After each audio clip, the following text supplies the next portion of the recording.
Hello everyone, this is Shalini Mishra and welcome to A to Z Studies. So कैसे हैं आप सभी? I hope आप सभी अच्छे होंगे, फिट एंड फाइन होंगे। तो सोशियोलॉजी का जो फर्स्ट टॉपिक है यहाँ पर emergence and development of sociology, इसके बारे में हम बातचीत करने वाले हैं। यानी कि समाजशास्त्र का उद्भव और विकास कैसे होता है, उसके पीछे कौन कौन से कारण हैं, उन पर हम आज बातचीत करने वाले हैं।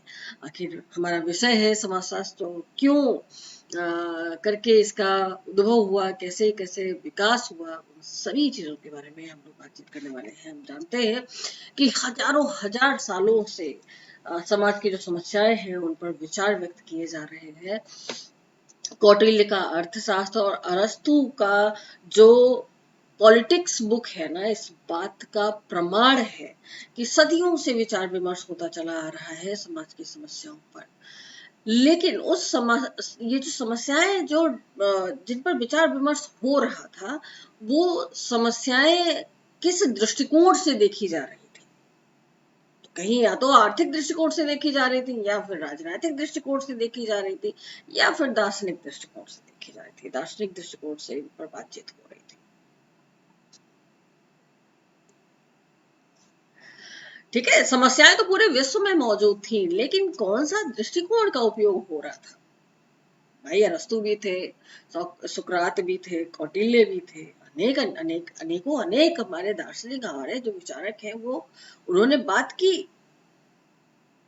लेकिन समाजशास्त्र के रूप में, यानी कि समाज का अध्ययन करने वाले विषय समाजशास्त्र का उद्भव सबसे बाद में हुआ। आखिर क्यों, क्या कारण रहा? समाजशास्त्र आधुनिक विषय है, सबसे नया विषय, सबसे बाद में आने वाला विषय। और इसके पीछे कारण ये रहा कि व्यक्ति ने अपने चारों तरफ के पर्यावरण में जितनी चीजें मौजूद थी उन पर बात करनी तो शुरू कर दी। चांद, तारे, वर्षा क्यों होती है, तूफान क्यों आते हैं, पृथ्वी कैसी है, गोल है, मौसम का परिवर्तन, पास्ट को जानने का प्रयास, सब पर बात करना शुरू किया। लेकिन खुद अपने व्यवहारों में, खुद अपने संबंधों पर बहुत देर से उसने विचार करना शुरू किया। तो पूरे विश्व स्तर पर अगर देखा जाए तो उसके लिए तो नया विषय है ही, हमारे भारत के लिए तो बिल्कुल अति आधुनिक है।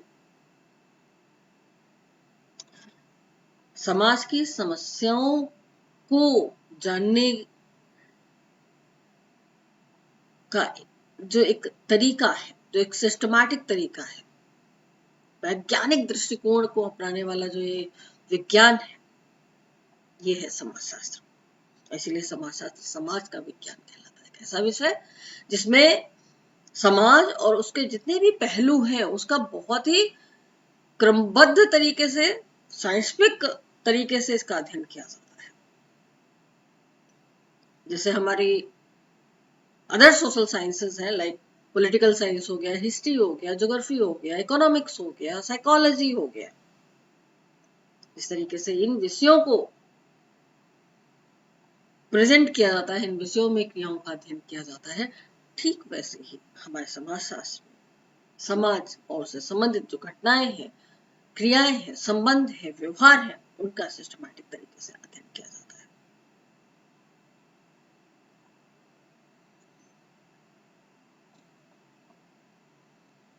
समाजशास्त्र के जो जनक कहे जाते हैं ऑगस्ट कॉम्टे, वो भी इसी बात पे अड़े हुए थे कि समाज का अध्ययन करने वाला एक ऐसा विषय होना चाहिए, एक ऐसा शास्त्र बने जो कि समाज की समस्याओं का, सामाजिक अंतःक्रियाओं का, सामाजिक संबंधों का साइंटिफिक तरीके से, यानी वैज्ञानिक तरीके से अध्ययन कर सके। और उसके लिए उन्हें अपना प्रत्यक्षवाद का सिद्धांत भी दिया। तो उन्होंने पढ़ा होगा प्रत्यक्षवाद, पॉजिटिविज्म।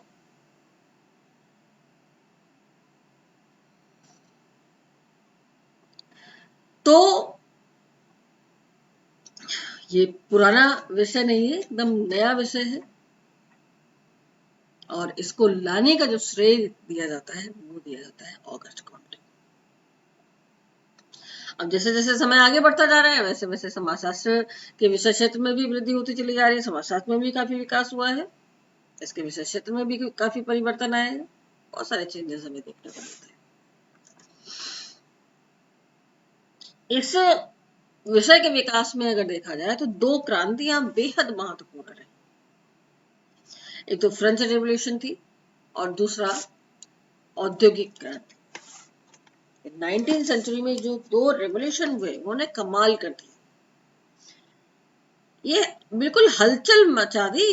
इंडस्ट्रियल रेवोल्यूशन ने तो बिल्कुल समाज को जैसे कहते हैं ना उठा पटक की स्थिति में ला दी।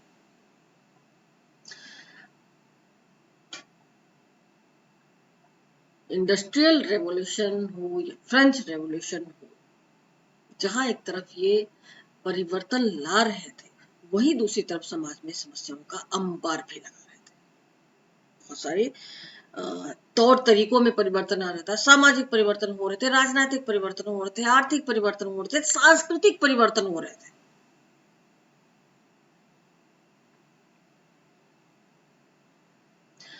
अब इसका परिणाम ये हुआ कि लोगों में, जनसाधारण में ये लगा, उनके अंदर भी चेतना आई, उनके अंदर भी जिज्ञासा हुई, उनके अंदर भी ये जानने की इच्छा हुई कि आखिर अब क्या होगा आगे। इन जो नई परिस्थितियां हैं, ये जो रेवोल्यूशन के बाद जो नई स्थितियां पैदा हो रही है उसमें कैसे एडजस्टमेंट किया जाए, उसमें कैसे रहना है, उसमें संबंध का प्रकार क्या होगा। क्योंकि देखिए पुराना कुछ टूटता है और नए का जब सृजन हो रहा होता है उसके बीच में बड़ी ट्रांजिशन की स्थिति होती। बदलाव ठीक है, बदलाव आना अच्छी बात है, परिवर्तन आना अच्छी बात है, बट बहुत सारी समस्याएं भी लेकर के आता है। तो जो दो ये क्रांतियां हुई, एक तो फ्रेंच रेवोल्यूशन और दूसरा इंडस्ट्रियल रेवोल्यूशन, इसने लोगों की जिज्ञासा को जागृत कर दिया। जो दशाएं और दिशाएं जो उस समय उत्पन्न हुई, उसने लोगों के अंदर ये जिज्ञासा पैदा कर दी कि आखिर ये जो समाज है इसमें हमें कैसे एडजस्टमेंट करना है, समाज में हमें कैसे रहना है, समाज में जो उत्पन्न समाज जो समस्याएं हैं उनसे हमें कैसे पार पाना है। तो एक नए तरीके का सामाजिक चिंतन का विकास हुआ, उसी के परिणाम स्वरूप ये नवीन विषय अवतरित हुआ। ये जो नवीन विषय है ये अमेरिका में एक विज्ञान के रूप में कब आया था, 1876 में आया था, फ्रांस में 1889 में आया और इंग्लैंड में 1960 में प्रारंभ। और बाकी सभी देशों की अगर हम बात करें तो ये जो विषय है प्रथम विश्व युद्ध के बाद प्रारंभ। सामाजिक पहलुओं के अध्ययन की अगर देखा जाए तो बहुत ही लंबी परंपरा रही है, लेकिन समाजशास्त्र विषय एक संस्थागत तरीके से कैसे इसका इमर्जेंस एंड डेवलपमेंट होता है, ये 19 सेंचुरी में हुआ और इसको लाने का जो श्रेय है वो जाता है ऑगस्ट कॉम्टे को।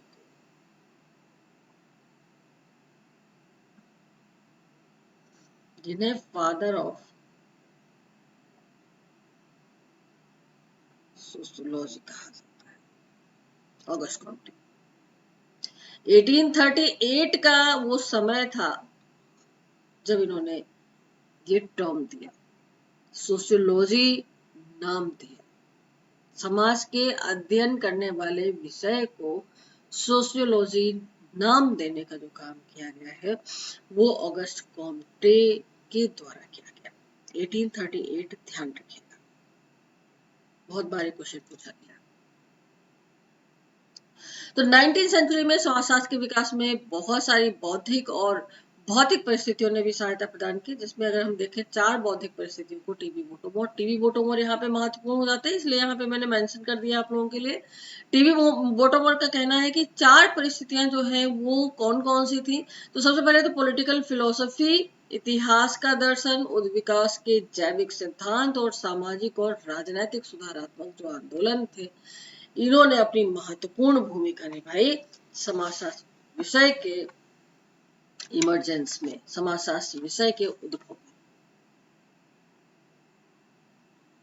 पॉलिटिकल फिलॉसफी, भाई जाहिर सी बात है, अगर समाज में परिवर्तन आ रहा होगा तो कहीं ना कहीं वहां की जो राजनीतिक परिस्थितियां हैं उनमें भी चेंज आएगा, विचारधारा में परिवर्तन होगा, लोगों का जो सोचने का तरीका है वो भी चेंजिंग फॉर्म में लगेगा, है ना। इतिहास का दर्शन, जो कि फिलोसफिकल वे से सारी चीजें उस समय देखी जाती थी। अगर हम देखें तो सोशियोलॉजी के पहले अगर देखा जाए चीजों को फिलोसफिकल टर्म में देखा जाता है, जैसे हमारे विचारक हैं दार्शनिक आधार पे ही सारी चीजों को देखने और समझने का, मतलब दार्शनिक आधार यानी कि तर्कपूर्ण तरीके से ही वो देखने का प्रयास करते थे समाज की समस्याओं। संदर्भ अलग अलग होते थे, जैसे मैंने कहा कि राजनीतिक संदर्भ हो सकता था, आर्थिक संदर्भ हो सकता था, सामाजिक संदर्भ में भी देखते थे, लेकिन वो फिलोसफिकल होता था। ठीक है।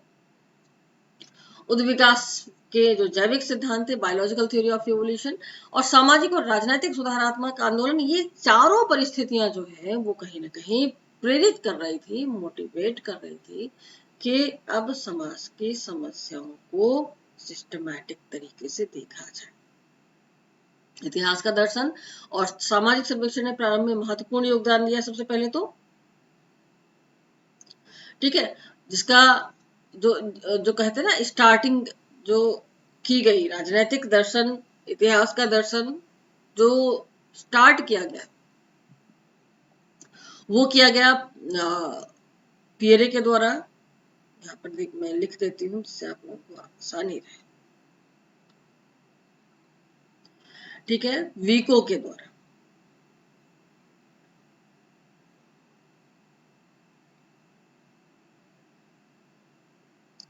उसके बाद में Miller,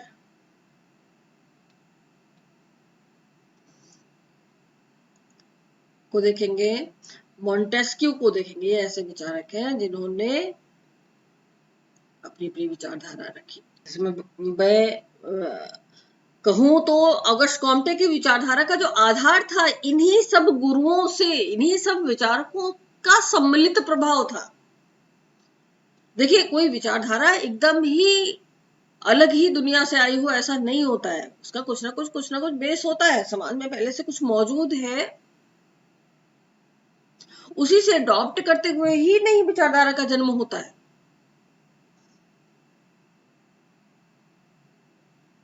Saint Simon, Hegel, Montesquieu, Miller, Vicco,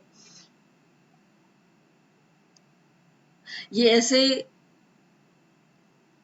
महत्वपूर्ण विचारक जिन्होंने, कहते हैं कि एक आधारशिला प्रदान की समाजशास्त्र विषय के उद्भव के लिए। आप लोगों ने पढ़ा होगा कि सेंट साइमन गुरु थे, सेंट साइमन गुरु थे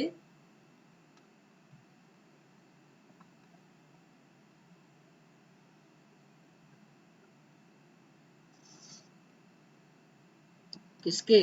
ऑगस्ट कॉम्टे के।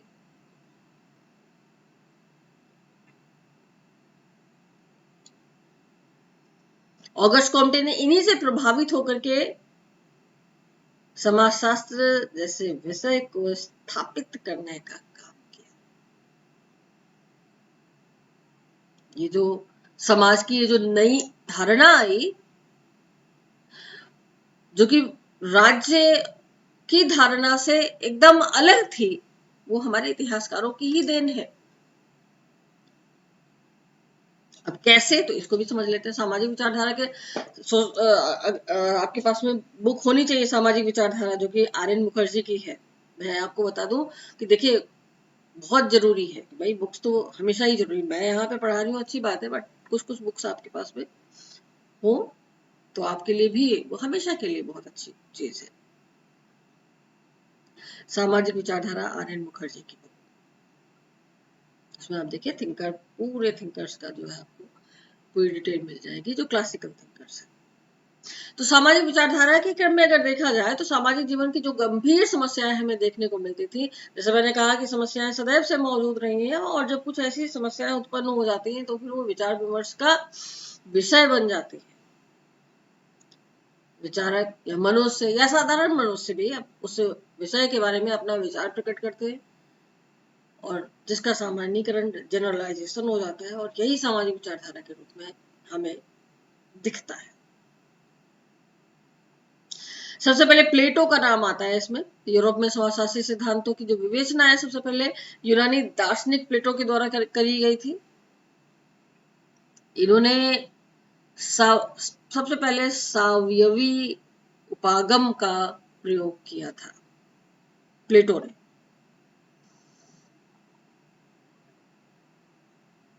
इन्होंने ही सबसे पहले ये चीज कही थी कि जो समाज है वो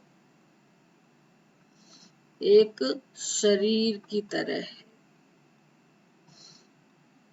जैसे शरीर के कई अंग होते हैं, वो सब अंग मिल करके जो है काम करते हैं, ठीक वैसे ही समाज के विभिन्न प्रकार के अंग हैं। समाज के विभिन्न अंग होते हैं, अंग अलग अलग तरीके के हैं, लेकिन तभी ये सारे अंग एक साथ मिलकर के समाज की व्यवस्था को बनाए रखने का काम करते हैं। इस प्रकार से ही हमारा जो समाज है वो चलता है, इसी प्रकार से हमारा जो समाज है वो संगठित रहता है। तो जो ये सावयवी उपागम का प्रयोग किया गया है यूरोप में, अगर देखा जाए तो सबसे पहले प्लेटो के द्वारा किया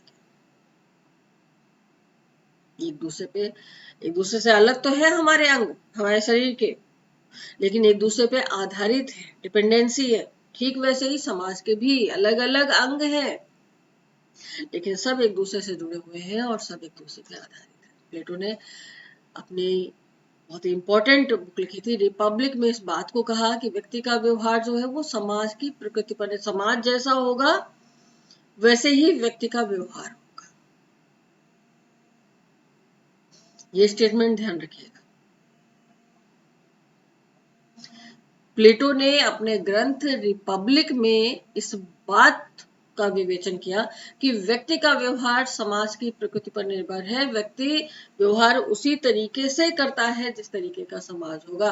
अब यहाँ पे इस चीज को समझ लीजिए कि समाज, जैसे हम देखते हैं हमारा भारतीय समाज है,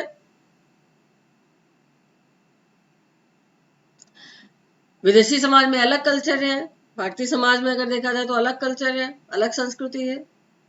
हम वैसा ही व्यवहार करेंगे जैसा हमारा समाज होगा। इसको हम पास्ट से लेकर के अभी तक भी देख सकते हैं, इसको हम डिफरेंट टाइप ऑफ सोसाइटी के अंदर भी देख सकते हैं।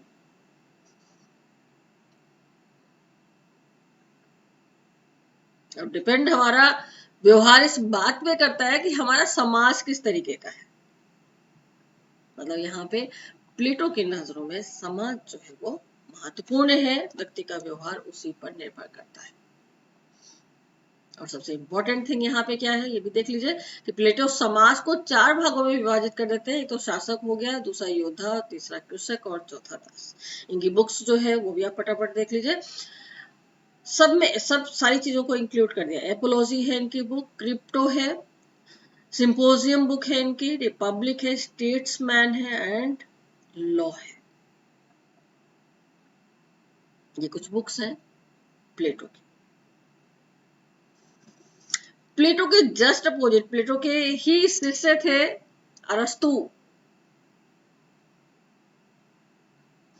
अरस्तु जो है ये प्लेटो के शिष्य थे। देखिए प्लेटो के शिष्य अरस्तु ने भी सामाजिक समस्याओं तथा घटनाओं का व्यवस्थित वर्णन किया, और अरस्तु ने अपनी बुक एथिक्स एंड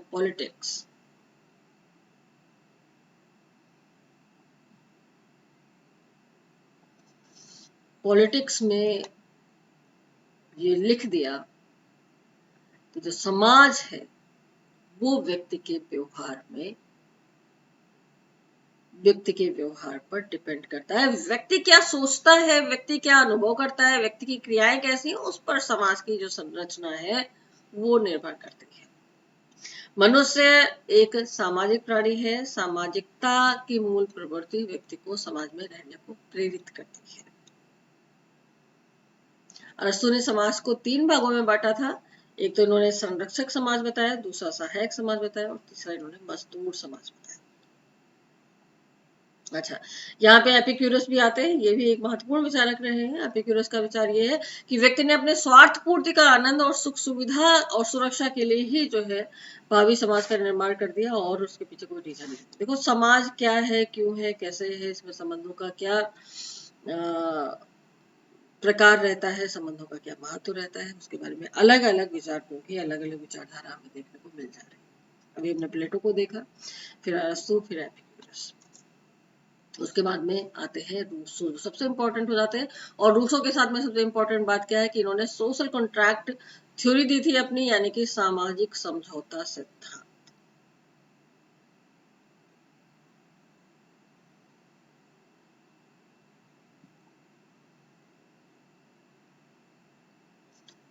रूसो ने कहा कि बेसिकली ये अपने प्रजातंत्र के सिद्धांत के लिए जाने जाते हैं, ठीक है, डेमोक्रेटिक थ्योरी के लिए जाने जाते हैं। रूसो ने कहा कि ये कॉमन विल पावर पे, कॉमन विल पर डिपेंड करती थी। समाज हो या संस्कृति हो, इन सब चीज ये किस लिए है भाई, सबसे इंपॉर्टेंट बात ये है किस लिए ये जो समाज का निर्माण हुआ है या जो संस्कृति है, जो वास्तव में जो हमारी आधारशिला है, जो हमें जीवन हम कहते हैं ना, जो डे टू डे लाइफ हम जीते हैं, उसमें बेसिकली संस्कृति ही अपनी सबसे ज्यादा जो है बड़ी भूमिका निभाती है। तो जो समाज है, संस्कृति है, इसका निर्माण व्यक्तियों की सामान्य सहमति के द्वारा हुआ है, सामान्य इच्छा के द्वारा हुआ है, कॉमन विल के द्वारा हुआ है। एक कॉन्ट्रैक्चुअल फॉर्म में, हम एक कॉन्ट्रैक्चुअल फॉर्म के तहत रह रहे हैं। क्यों? क्योंकि आवश्यकता है हमारी, आवश्यकता है। आवश्यकता क्यों है? ऐसे तो हम जब कभी नाराज होते हैं, परेशान होते हैं, तो कहते हैं ना कि कोई जरूरत नहीं है, अकेले रह लेंगे। लेकिन क्या अकेले रहना और अकेले रह करके अपनी सभी आवश्यकताओं की पूर्ति कर पाना पॉसिबल है? नहीं। उन्होंने कहा कि जो समाज का निर्माण हुआ है, उसकी जो आधारशिला है ना, वो कहीं ना कहीं लोगों के बीच में एक आम सहमति बनी होगी कि मिलकर साथ रहने में ही भलाई है। भाई जाहिर सी बात है, अगर हम प्रिमिटिव सोसाइटी की बात करें तो घने जंगल, एकदम प्राकृतिक वातावरण, कोई रहने की कोई सुविधा नहीं, कहीं भी छुपने की कोई सुविधा नहीं, कुछ नहीं, जंगली जानवरों का भय, है ना, बहुत प्रकार की चीजें थी। और भाई प्राकृतिक परिस्थितियां इतनी भी एकदम विपरीत परिस्थितियों में रहते होंगे आदिम समाज के लोग, तो उन्होंने एक ग्रुप बनाया होगा कि भाई अकेले अकेले तो कोई सरवाइव कर ही नहीं सकता है, ग्रुप बना करके रहो तो शायद बच जाए। और शायद यही कारण रहा होगा कि जो जो एसोसिएशन की फीलिंग है, जो सामाजिकता की भावना है, यहीं से जागृत हुई। ग्रुप में रहने की जो एक जरूरत है, यहीं से महसूस हुई होगी। क्यों? क्योंकि भय था, असुरक्षा की भावना थी, आवश्यकता की पूर्ति एक कारण थी। रोटी और कपड़ा मकान, भाई अकेले व्यक्ति अपनी सभी आवश्यकताओं की पूर्ति नहीं कर सकता, जरूरत है।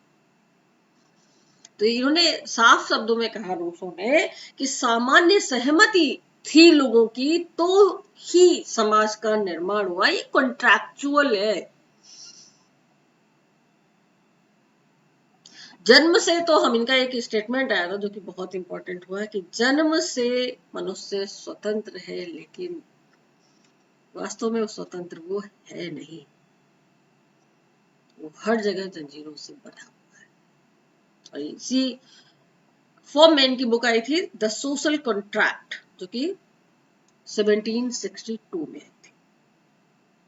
रूसो की ये बुक बहुत फेमस हुई। उसके बाद आ जाते हैं हमारे सेंट साइमन। और सेंट साइमन जो है कहीं ना कहीं, जैसे कहते हैं ना, दो दोस्त हैं, एक दोस्त जो है कहीं ना कहीं दूसरे दोस्त को मोटिवेट करते हैं कि आपको ऐसा कर लेना चाहिए, तो वो दोस्त भी सोचता है हाँ ये तो ठीक है। वही भूमिका निभाई ऑगस्ट कॉम्टे के जीवन में सेंट साइमन। ऑगस्ट कॉम्टे के गुरु भी और मित्र भी सेंट साइमन, जिन्होंने दिशा दिखाई, जिन्होंने अपनी विचारधारा से कहीं न कहीं मोटिवेट कर दिया ऑगस्ट कॉम्टे को। सामाजिक घटनाओं के अध्ययन के लिए एक अलग विषय का बनाने का जो सुझाव दिया गया वो सेंट साइमन के द्वारा ही दिया गया। सबसे पहले आपको पता होना चाहिए कि सोशल फिजिक्स नाम दिया गया था, सोशियोलॉजी अभी हम जानते हैं ना, उसके पहले सोशल फिजिक्स नाम दिया गया था।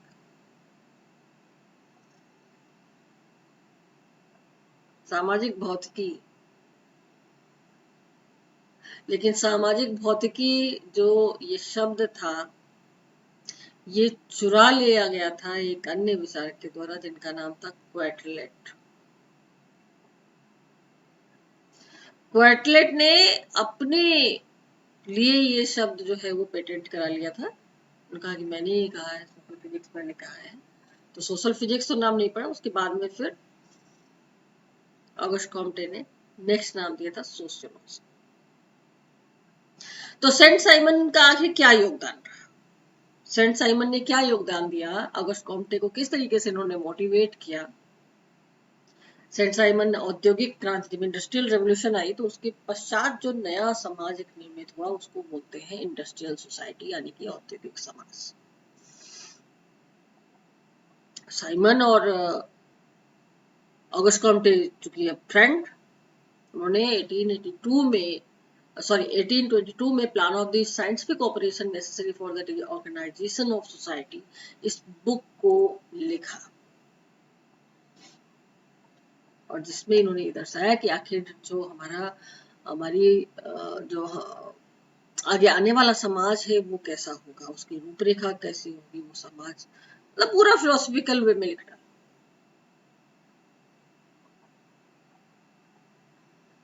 इस संदर्भ में साइमन ने औद्योगिक समाज की तो अवधारणा दी ही थी, उन्होंने बताया भी कि देखो समाज हमारा किस तरीके से विकसित हुआ है।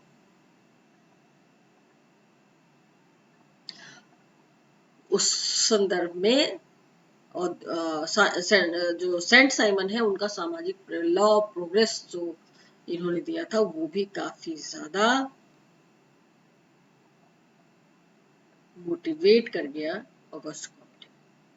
प्रगति का नियम यानी प्रगति का विचार इन्होंने जो दिया था वो बहुत इंपॉर्टेंट रोल अपना अदा कर गया।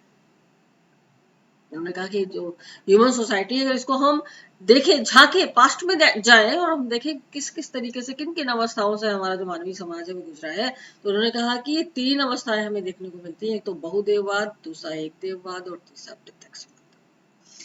का इतिहास में अगर झांक करके देखा जाए तो बहुदेववाद, एक देववाद और प्रत्यक्षवाद,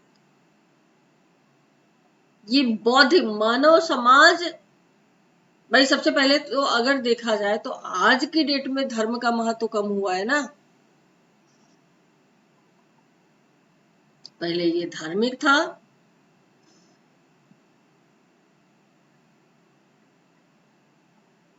उसके बाद में ये तात्विक हुआ, और उसके बाद में ये प्रत्यक्षवादी दृष्टिकोण यानी कि आधुनिक समाज को दर्शाता है। ठीक है, और यहीं से, इन्हीं की विचारधारा से, सेंट साइमन की विचारधारा से ही ऑगस्ट कॉम्टे ने बहुत सारी चीजों को अडॉप्ट किया। साइमन की अवधारणाएं देख लेते हैं कौन कौन सी हैं। देखो ज्यादा डीप में इन्हें नहीं पढ़ना है, इनसे रिलेटेड जितनी भी कॉन्सेप्ट है, जितनी भी रिलेटेड थ्योरी है, वो सारी की सारी आपको जान लेनी है इन शॉर्ट। जैसे कि अगर बाय चांस इनसे रिलेटेड कोई क्वेश्चन आता है तो फिर आप कंफ्यूज ना हो कि ये कहां से पूछ लिया गया, तो पता ही नहीं।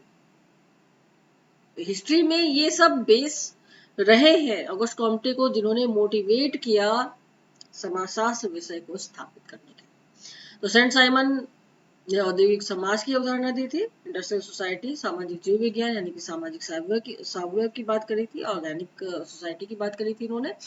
सामाजिक प्रगति का विचार जो कि बहुदेववाद, एकेश्वरवाद और प्रत्यक्षवाद के रूप में हमें देखने को मिलती है। और सबसे इंपॉर्टेंट पार्ट क्या है कि 3 प्रकार के समाजों की इन्होंने बात करी थी। एक तो इन्होंने मिलिटेंट सोसाइटी बताई यानी कि सैनिक समाज, दूसरा कानूनी समाज और तीसरा औद्योगिक समाज।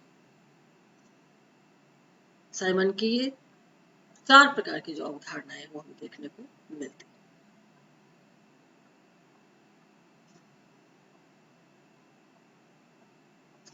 ठीक है, तो अब यहाँ पर हम आ जाते हैं, ये तो रहे हमारे जितने भी विचारक मौजूद रहे हैं। अब पास्ट में अगर देखा जाए तो भाई जाहिर सी बात है कि समाजशास्त्र का कुछ ना कुछ तो आधार रहा होगा ना, तो उस आधार को समझना भी जरूरी है। तो जैसे देखा जाए कि वैसे तो हम देखते हैं कि समाज का जो अध्ययन है वो प्राचीन काल से ही होता आ रहा है, लेकिन समाज के क्रमबद्ध अध्ययन के लिए जरूरी हो गया कि समाजशास्त्र जैसे विषय का उदय हो, समाजशास्त्र जैसे विषय को लाया जाए। 1838 में इसको लाने का काम किया ऑगस्ट कॉम्टे ने। समाजशास्त्र का पिता कहा जाता है ऑगस्ट कॉम्टे को, यानी कि फादर ऑफ सोशियोलॉजी। और उन्होंने जो अपनी कल्पना की थी, ये फ्रांस की जो औद्योगिक क्रांति थी उससे उत्पन्न सामाजिक समस्याओं के अध्ययन के लिए की थी। जैसे अभी हम डिस्कस कर चुके हैं कि ऑगस्ट कॉम्टे ने प्रारंभ में इस विषय को सोशल फिजिक्स कहा गया था। जॉन स्टुअर्ट मिल आते हैं, सोशियोलॉजी शब्द के स्थान पर इकोलॉजी शब्द के प्रयोग की बात कही उन्होंने। और जॉन स्टुअर्ट मिल ने ही 2 भिन्न भाषाओं की अवैध संतान की संज्ञा भी दी थी। समाजशास्त्र विषय की परिभाषा प्रारंभ से ही देखा जाए तो चूंकि समाजशास्त्र विषय ही ऐसा बड़ा कॉम्प्लिकेटेड टाइप का है, समाज की भाई बहुत ब्रॉड है, सीमा कोई निर्धारित करना कोई सरल कार्य नहीं है। अब इसमें कोई भी विचारक जब अपनी विचारधारा रखता है या इसको डिफाइन करने का काम करता है ना, कंफ्यूज हो जाता है कि कहाँ से स्टार्ट करें भाई।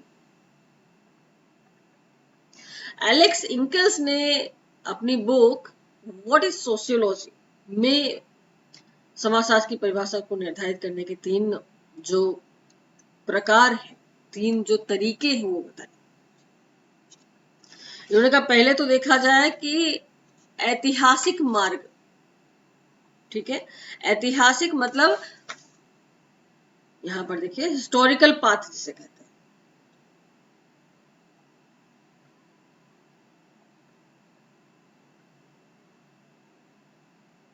ऐतिहासिक मार्ग, अब ऐतिहासिक मार्ग के अंदर क्या देखना है, जो जितने भी शुरुआती समाजशास्त्री रहे हैं या जितने भी शुरुआती विचारक रहे हैं,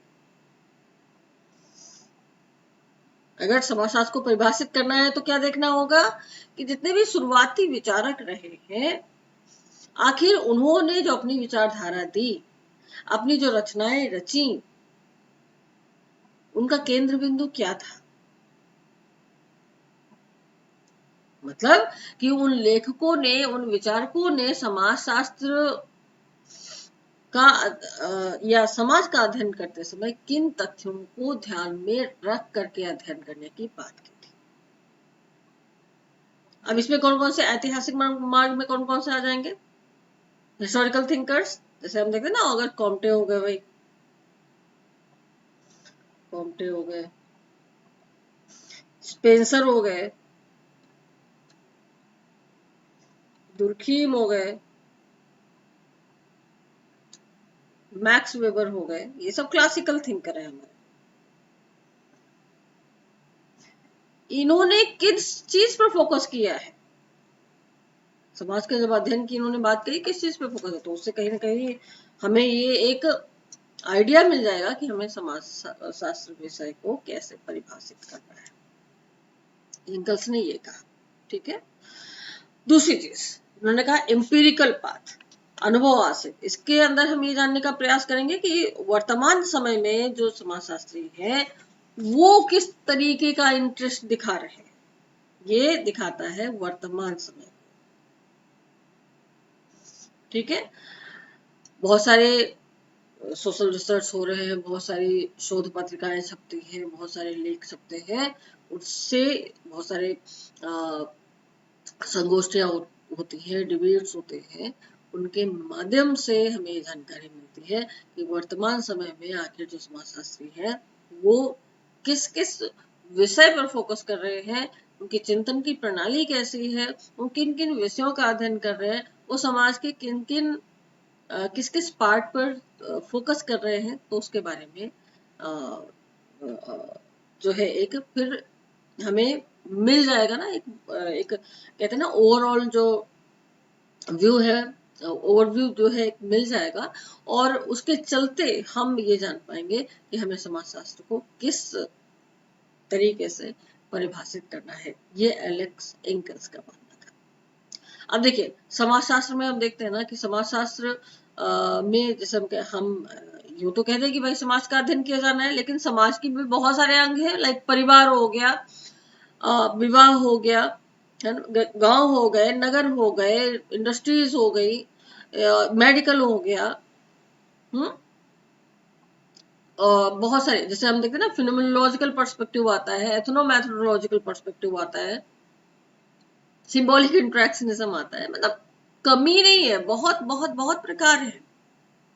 तो जो वर्तमान समाजशास्त्री हैं वो किस तरीके से फोकस कर रहे हैं, तो हम देखते हैं बहुत सारी ब्रांचेस हैं, सोशियोलॉजी की बहुत सारी ब्रांचेस डेवलप हो रही है कि इस नगरीय समाजशास्त्र में फिर किन चीजों का अध्ययन किया जाएगा, जाहिर सी बात है नगर से संबंधित, नगर की संरचना से संबंधित, नगर में नगर की विशेषताओं को कहीं ना कहीं उसमें इंक्लूड किया जाएगा, नगरीकरण के प्रकार, नगरीकरण की प्रोसेस, सब कुछ उसमें, या चिकित्सा का समाजशास्त्र या परिवार का समाजशास्त्र या इस तरीके से, तो अलग अलग अलग ब्रांचेस के रूप में हम देखते हैं वो डिफाइन किया जाता है।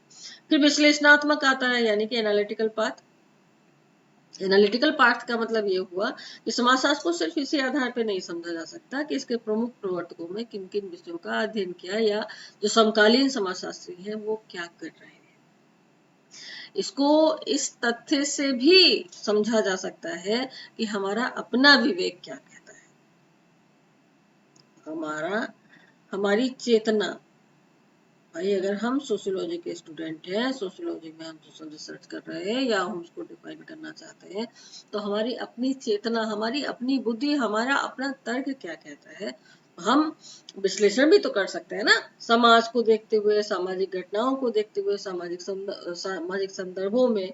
तो अगर हमें समाजशास्त्र विषय को परिभाषित करना है तो ये तीन तरीके हो सकते हैं। एक तो हमें ऐतिहासिक मार्ग के थ्रू जो है वो देखना होगा कि समाजशास्त्र क्या है, दूसरा अनुभवासित मार्ग के थ्रू देखना होगा, और तीसरा हमको खुद की अपनी चेतना का प्रयोग करना होगा। अब origin of term sociology, the word sociology is derived from both Latin and Greek. तो ये ध्यान रखिएगा, लैटिन एंड ग्रीक दो वर्ड से मिलकर के हमारा जो सोशियोलॉजी शब्द है वो बना हुआ है। जैसे हम कहते हैं ना सोशियस प्लस लोगस, ठीक है, समाज का अध्ययन करने वाला विज्ञान। ये सबसे पहले जो कॉइन किया गया था, the Latin word social means companion, मतलब एक दूसरे का सहयोग करने वाला, and the logos means the study of.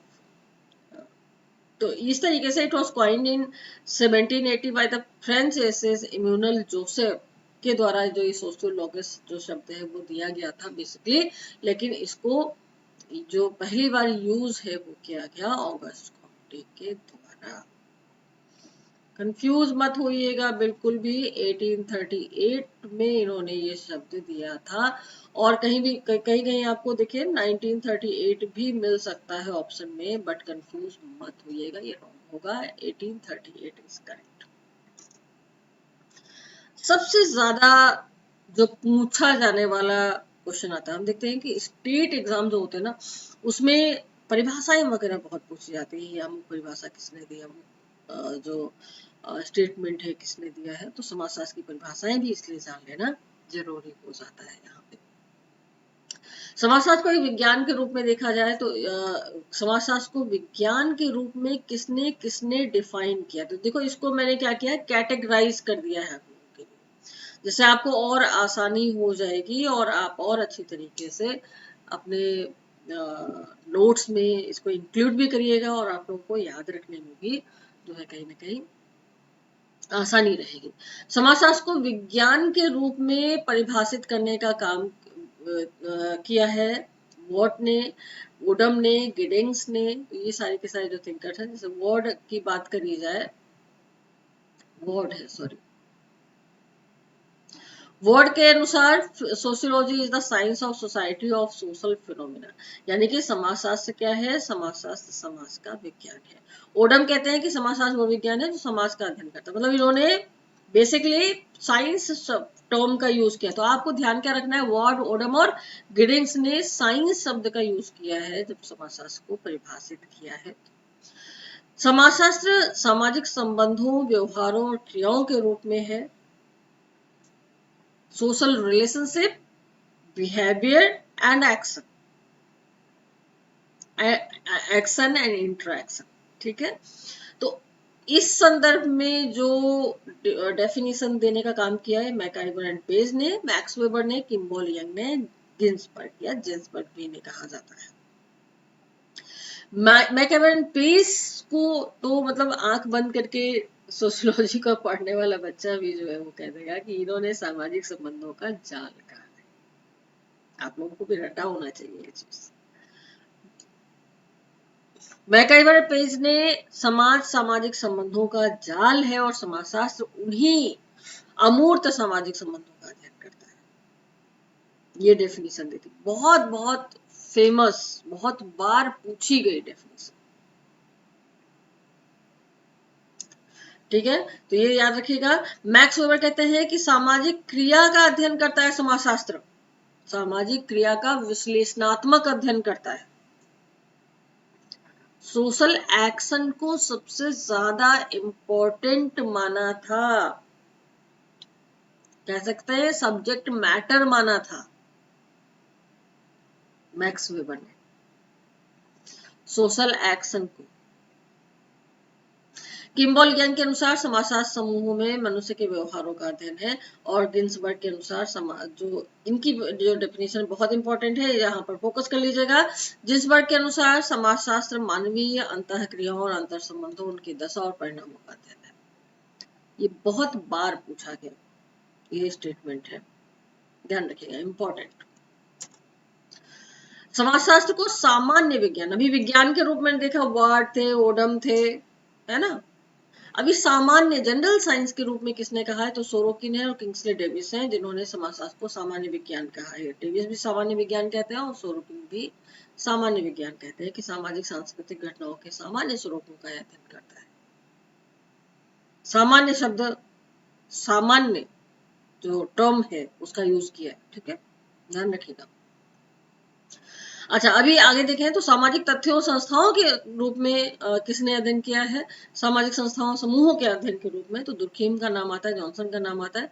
और दुर्खीम ने तो बिल्कुल कहा ही था कि जो है समाजशास्त्र में किस सामाजिक तथ्यों का अध्ययन करना है। सब्जेक्ट मैटर है क्या, सामाजिक तथ्य।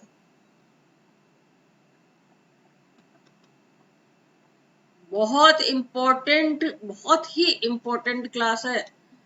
अपने खुद भी देखिएगा एंड अपने फ्रेंड सर्कल में भी जरूर इस क्लास का लिंक भेजिएगा, जिससे कि ये जो बिल्कुल बेसिक चीजें हैं वो आपकी अच्छी तरीके से क्लियर हो जाए। फर्स्ट टॉपिक फर्स्ट डे, एकदम भी मिस मत करिएगा, पूरा का पूरा वीडियो देखिएगा, सारी चीजें इंपॉर्टेंट है। सामाजिक तथ्य की बात करते हैं दुर्खीम, सामाजिक तथ्य ही सब कुछ है, समाज ही सब कुछ है, सोसाइटी इज एवरीथिंग, समाज ही देवता है। समाज का जो महिमा मंडन किया है दुर्खीम ने, और इन्होंने कहा कि जो समाजशास्त्र है संस्थाओं का विज्ञान है, सामाजिक तथ्यों का विज्ञान है, सामाजिक तथ्यों का अध्ययन करने वाला विज्ञान है समाजशास्त्र, ये कहना था दुर्खीम का। जॉनसन के अनुसार समाजशास्त्र समूहों का विज्ञान है। समूह यहाँ पे इंपॉर्टेंट, ध्यान रखिएगा, बस इतना टर्म ध्यान रखेंगे आपको याद रहेगा कि ये जॉनसन का मानना है कि समाजशास्त्र समूहों का विज्ञान है, ठीक है। ये सारी की सारी डेफिनेशन अपने दिमाग में एकदम से बिठा लीजिए। अब और भी सबसे ज्यादा इंपॉर्टेंट जो पार्ट आता है वो समाजशास्त्र की विषय वस्तु है, subject matter of sociology. Subject matter का मतलब समझते होंगे कि आखिर पढ़ा क्या जाता है समाजशास्त्र के अंदर, किन किन चीजों का पढ़ा जाना है, किन किन चीजों को शामिल किया जाएगा, किन किन चीजों को शामिल नहीं किया जाएगा। अब ये भी इतना आसान काम तो नहीं था, जाहिर सी बात है। जैसे मैंने कहा ना कि समाज बहुत बड़ा है, विशाल काय है, उसको सीमाओं में बांधा जाए तो कैसे बांधा जाए, और उसका भी अध्ययन करना है हमको, तो हमें कहीं ना कहीं स्ट्रक्चर्ड फॉर्म में चीजों को लेना होगा। अदरवाइज फिर हम ना यहाँ के बचेंगे ना वहां के बचेंगे, और ऊपर से शर्त यह है कि इसको साइंटिफिक तरीके से स्टडी करना है, तर्क सहित, तथ्य सहित, तो हमें इसे सीमाओं में, लिमिटेशन में बांधना होगा। सब्जेक्ट मैटर का मतलब ये हुआ कि तथ्य, वो तथ्य जिन्हें हमें अध्ययन करना है समाजशास्त्र के अंदर, एक निश्चित विषय के अंदर अध्ययन किया जाए, एक निश्चित तौर तरीके हो, एक निश्चित तरीका हो, जिसे हमारा सोशियोलॉजी भी जो है वो एक विज्ञान के रूप में स्थापित हो सके।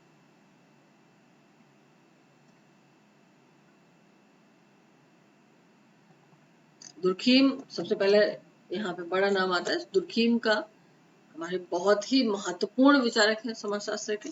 इन्होंने विषय वस्तु को 3 भागों में बांट दिया, सोशल आकार की, यानी कि इन्होंने सोशल, हाँ, सामाजिक आकार की या स्वरूप शास्त्र जिसे इन्होंने कहा, सामाजिक रचना या शरीर शास्त्र कहा, और सामाजिक समाजशास्त्र। कहा कि देखो हमें इसके आकार को भी देखना है, जैसे कहते हैं ना कि भौग बाह्य स्वरूप को भी देखना है, हमें आंतरिक स्वरूप को भी देखना है, हमें सामान्यतः जो घटनाएं घटती है उसे भी देखना है। इसको बिल्कुल इजीएस्ट वे में मैं बता रही हूँ, ऐसा कोई नहीं समझाएगा। आकार का भी अध्ययन करना है, प्रकार का भी अध्ययन करना है, और जिसे सोशल मॉर्फोलॉजी कहा जाता है, सोशल फिजियोलॉजी कहा जाता है, और जनरल सोशियोलॉजी कहा जाता है। सोशल मॉर्फोलॉजी, यहाँ इंग्लिश में भी इस टर्म को समझ लेंगे तो ठीक रहेगा।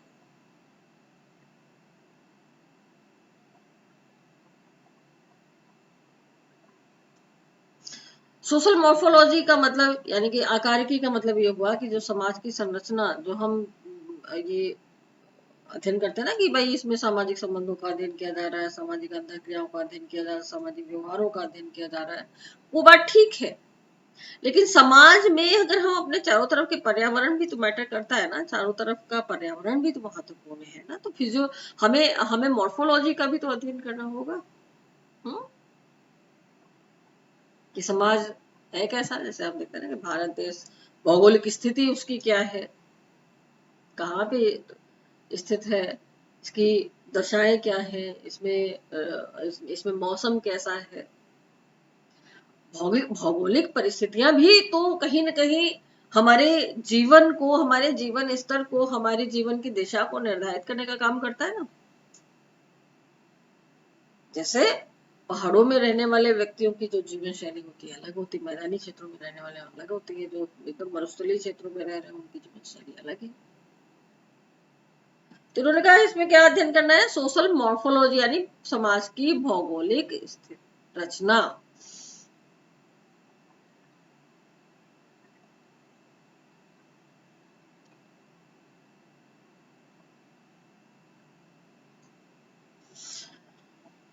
अब समाज में कौन आंतरिक, अब इसमें क्या देखा जाएगा, सामाजिक रचना या शरीर शास्त्र। ये तो ओवरऑल देख लिया कि भाई हमारा समाज का, हमारा देश कहाँ है, हमारा समूह कहाँ स्थित है, हमारी कम्युनिटी कहाँ पे, उसकी भौगोलिक स्थिति क्या है। लेकिन अब हमारे यहाँ धर्म की स्थिति कैसी है, नैतिकता की स्थिति कैसी है, मूल्य किस प्रकार के पाए जा रहे हैं, ये भी तो देखना पड़ेगा। आर्थिक व्यवस्था कैसी है,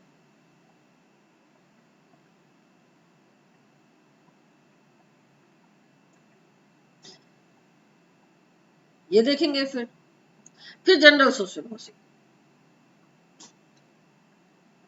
यानी कि समाज के जो विभिन्न अंग हैं वो एक दूसरे से कैसे जुड़े हुए हैं, एक दूसरे पे कैसे निर्भर हैं, किस तरीके से जो घटनाएं घट रही हैं वो वास्तविक में कैसी हैं, वो कैसे एक दूसरे पर प्रभाव डालती, इन सब चीजों का अध्ययन किया जाए। तो दुर्खिम ने basically social morphology, social physiology and general sociology की बात की थी।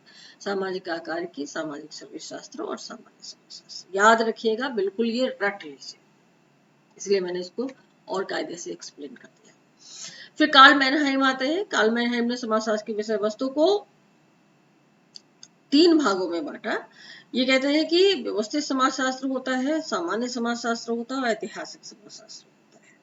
इसमें हम व्यवस्थित तरीके से पहले समाज की घटनाओं को अध्ययन करेंगे, फिर हम जनरल वे में भी देखेंगे, फिर इतिहास में जो घटी हुई घटनाएं थी उनको भी हम देखेंगे।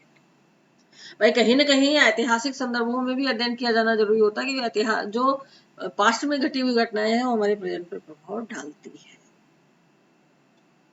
ठीक है, बहुत सारी चीजें जो है हम प्रेजेंट में करते हैं वो ठीक है, लेकिन जो पास्ट में हुई घटनाएं हैं वो भी प्रभाव डालती है, तो उन्हें भी हमें अध्ययन करना होगा। सोरोकिन ने समाजशास्त्र की विषय वस्तु को 3 भागों में बांट दिया।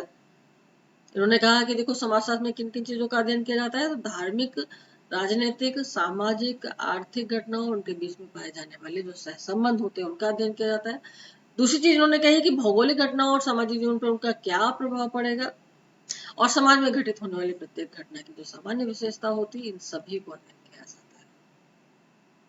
जिसबर्ग का मानना है कि सामाजिक आकारिकी का अध्ययन किया जाता है, जैसे कि बताया था दुर्खीम ने। फिर सामाजिक नियंत्रण का भी, अब ये नियंत्रण इन्होंने अलग से एक बात करी, भाई कंट्रोल भी जरूरी है, सामाजिक नियंत्रण का अध्ययन किया जाता है, सामाजिक परिवर्तन और निरंतरता का अध्ययन किया जाता है। ये सारे फैक्ट्स हैं, जैसे मैंने कहा कि फैक्ट्स बेस्ड क्वेश्चन ज्यादा पूछे जाते हैं जो स्टेट लेवल के एग्जाम होते हैं, तो इसलिए इन सारे फैक्ट्स को आपको ध्यान में रखना है। र्यूटर एंड हार्ट आते हैं। इन्होंने कहा कि सोशल हेरिटेज यानी कि सामाजिक विरासत का अध्ययन किया जाता है, कि हमें अपनी हेरिटेज में क्या क्या मिला है, हम क्या क्या लेके चल रहे हैं और अपने फ्यूचर में अपने आने वाली जनरेशन को क्या देने वाले हैं, हम क्या लेके आए हैं और क्या हम देने वाले हैं अपनी जनरेशन को, पीढ़ी दर पीढ़ी ये जो प्रोसेस है वो चलती रहती है, तो हमें वो भी देखना है। देखो सिर्फ और सिर्फ संपत्ति की बात नहीं होती ना, बहुत सारी प्रथाएं होती हैं, बहुत सारी परंपराएं होती हैं, बहुत प्रकार के विश्वास होते हैं, सब कहीं ना कहीं हम पीढ़ी दर पीढ़ी निभाते आ रहे हैं। हमारा जो व्यक्तित्व है, पर्सनालिटी है, उसका डेवलपमेंट, इसकी इन्होंने बात की। इन्होंने बिल्कुल ही अलग तरीके का र्यूटर एंड हार्ट ने जो है विषय वस्तु के बारे में बात करी है, तो ये ध्यान रखिएगा। सामाजिक विरासत, व्यक्तित्व और उसका विकास, सामाजिक प्रक्रिया, इसके बारे में र्यूटर एंड हार्ट ने बात की गई। उसके बाद में नंबर आता है किंग्सले डेविस का। इन्होंने कहा कि समाजशास्त्र के अंदर सामाजिक संरचना का अध्ययन किया जाता है, सामाजिक कार्यों का अध्ययन किया जाता है, सामाजिक अंतःक्रिया, व्यक्ति और समाज का आपस में क्या संबंध है उसका अध्ययन किया जाता है, और सबसे इंपॉर्टेंट बात सोशल चेंज की बात की जाती है, यानी सामाजिक परिवर्तन को अध्ययन किया जाता है।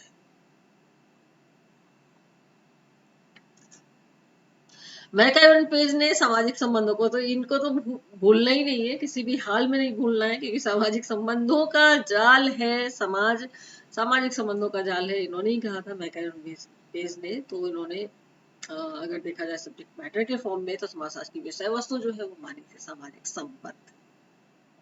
यहाँ पे मैं फिर से ध्यान दिला दूं कि मैक्स वेबर ने सामाजिक क्रिया को इम्पोर्टेंट माना था, यानी कि विषय वस्तु के रूप में अगर देखा जाए तो समाजशास्त्र की, और जो हमारे दुर्खीम है उन्होंने सामाजिक तथ्य को महत्वपूर्ण माना था।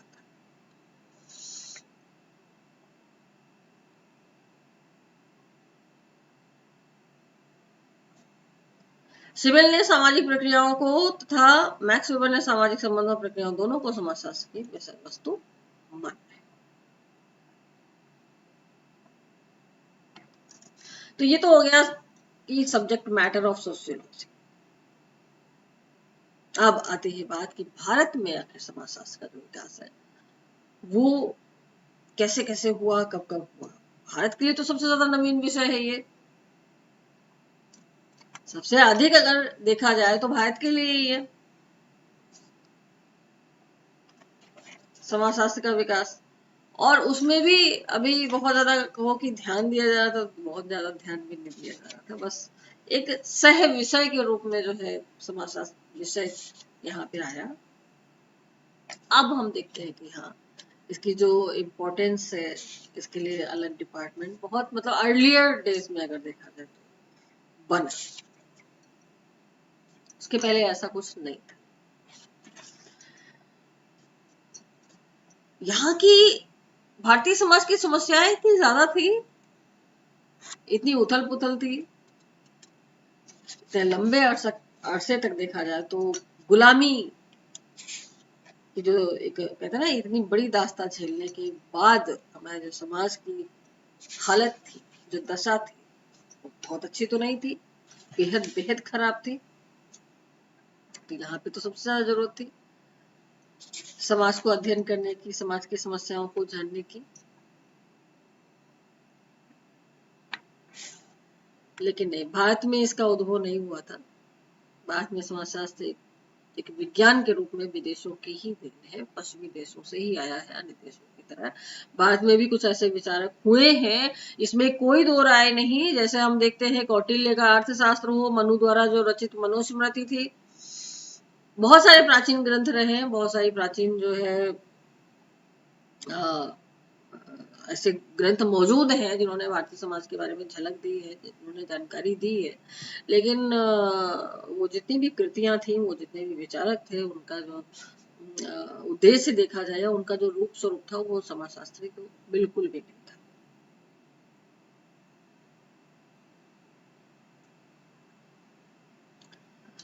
यूरोप में अगर देखा जाए, जैसे हम देखते हैं विशेषकर फ्रांस और इंग्लैंड में समाजशास्त्र का उद्भव औद्योगिक क्रांति जब आई तो उसके बाद में हुआ। आर्थिक और राजनीतिक परिवर्तन जब वहां पे आए, उसके परिणाम स्वरूप कहीं ना कहीं ये जो विषय है वो अवतरित हुआ। लेकिन बाद में औद्योगिक क्रांति बहुत देर से शुरू हुई थी, समाजशास्त्र की उत्पत्ति यहाँ पे पहले हुई थी। हमारे यहाँ समाजशास्त्र की उत्पत्ति में अगर देखा जाए तो उपनिवेशवाद यानी कि अंग्रेजों का जो आगमन हुआ था, उसके परिणाम स्वरूप होने वाले पश्चिमीकरण और आधुनिक शिक्षा के प्रचार प्रसार की महत्वपूर्ण भूमिका रही है। कहीं ना कहीं देखो, यहाँ पर अगर देखा जाए तो अंग्रेज तो थे ही, ब्रिटिशर्स ने अपनी जड़ें जमाने के लिए यहाँ पे रिसर्च वर्क भी खूब करवाए थे। देखो, डेवलपमेंट के नाम पे अगर देखा जाए तो भाई नाम तो लिया ही जाता है कि इन्होंने ये रोड बनवाई, ट्रेन चलवाई, ये किया, बिजली वगैरह सब कुछ है ना, नाम तो लिया जाता है अंग्रेजों का कि भाई जो एक कहा जाए टेक्नोलॉजिकल डेवलपमेंट या इंडस्ट्रियल डेवलपमेंट। लेकिन उन्होंने क्या हमारे विकास के लिए थोड़ा ना किया था कि हमारा जो देश है एक विकसित देश बने या आगे बढ़े, ऐसा कुछ उनका मोटो था नहीं। उनका उद्देश्य था अपनी जेबें भरना, अपने स्वार्थ के लिए। अगर वो कुछ कर भी रहे थे यहाँ तो अपने स्वार्थ हेतु कर रहे थे। तो वो उसी के चलते उन्होंने आधुनिक शिक्षा प्रणाली की स्थापना करी, या देखा जाए तो आधुनिक आधुनिक जो या पश्चिमीकरण का जो एक दौर चला उस समय के लोग जो है वो कहीं ना कहीं, चाहे आधुनिक शिक्षा हो चाहे वो पश्चिमी विचारधारा हो, उसको फॉलो कर रहे थे बड़ी तेजी से। उसके चलते ही बहुत बार जैसे एंथ्रोपोलॉजिकल व्यू से अगर देखा जाए ना, तो बहुत सारे मानव शास्त्रियों को, बहुत सारे एंथ्रोपोलॉजिस्ट को ये जो ब्रिटिशर्स थे ये बुलाते थे, बाकायदा स्कॉलरशिप दे करके बुलाते थे बाहरी देशों से या अपने देशों से यहाँ पर, यानी अपने भारत में अध्ययन करने के लिए, कल्चरल स्टडी करने के लिए। क्यों? क्योंकि वो चाहते थे कि अध्ययन करें ये लोग आकर के, यहाँ की संस्कृति को जाने, बहुत सूक्ष्म तरीके से बृहद विश्लेषण करें और उसका फायदा अंग्रेज उठा सके, क्योंकि उन्हें तो अपनी जड़ें बहुत लंबे समय तक यहाँ जमानी थी। तो इस तरीके से उन्होंने किया और कहीं ना कहीं उसी फॉर्म में समाजशास्त्र भी आया। ठीक, तो 1914 में स्टार्टिंग हो जाती है इसमें। मुंबई विश्वविद्यालय में यह एक विषय के रूप में अध्ययन प्रारंभ हुआ था यहाँ पे। 1919 में यहाँ नागरिक शास्त्र प्लस समाजशास्त्र विभाग की स्थापना हुई थी और पैट्रिक गेट्स इसके पहले अध्यक्ष बने थे, जो मुंबई विश्वविद्यालय में शुरुआत हुई थी। फिर उसके बाद में दूसरा जो चरण देखा जाए तो 1924 में गेट्स की जगह जीएस घुरिये अध्यक्ष बने और इसमें घुरिये और कपाड़िया आदि भी जुड़ गए थे। 1917 में विश्वनाथ सेल के प्रयासों से कोलकाता यूनिवर्सिटी में अर्थशास्त्र और समाजशास्त्र विज्ञान की स्थापना हो पाई थी।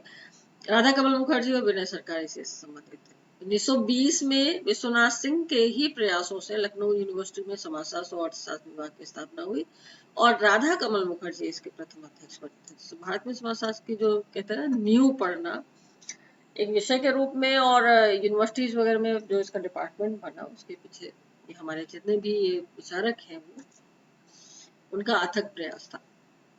1923 में मैसूर विश्वविद्यालय में समाजशास्त्र का अध्ययन प्रारंभ हुआ था और 1938 में पुणे विश्वविद्यालय में मानव शास्त्र और समाजशास्त्र विभाग की स्थापना हुई। इरावती कर्वे जो है इसके प्रथम अध्यक्ष बने थे।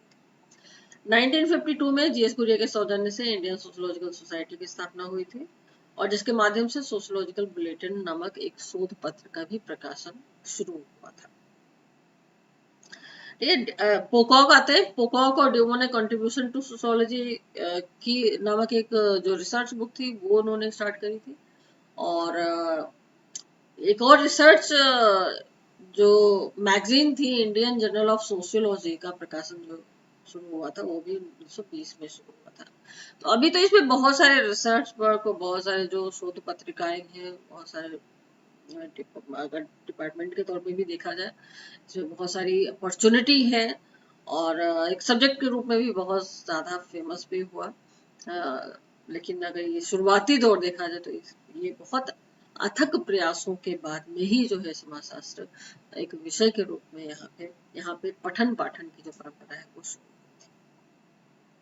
तो ये जितने फैक्ट्स हैं उनको आप पढ़ते जाइए और अगर आपको लग रहा है तो आप नोट भी करते चलिए। आपको नोट्स वगैरह तो मिल ही रहे हैं, आपको ये फ्री क्लासेस मिल रही हैं। सबसे अच्छी बात ये है कि फ्री क्लासेस मिल रही हैं। बहुत ध्यान से बहुत अच्छी तरीके से पढ़िएगा। एक बार में नहीं समझ में अगर चीजें आ रही हैं तो आप कमेंट के जरिए पूछ भी सकते हैं और मैं आपको डेफिनेटली आपको बताऊंगी, डाउट क्लियर करूंगी। और पढ़ते रहिए, साथ ही साथ में शेयर भी करते जाइए क्लासेस को और जल्दी ही आपकी जो है लाइव क्लासेस भी स्टार्ट हो जाएंगी जिसमें मैं एमसीक्यूज वगैरह भी आपको करवाऊंगी जैसे कि आपकी प्रैक्टिस भी होती चली जाए साथ साथ। तो चलिए आज का सेशन यहीं तक है, हम लोग मिलेंगे अपने नेक्स्ट सेशन में। Thank you everyone.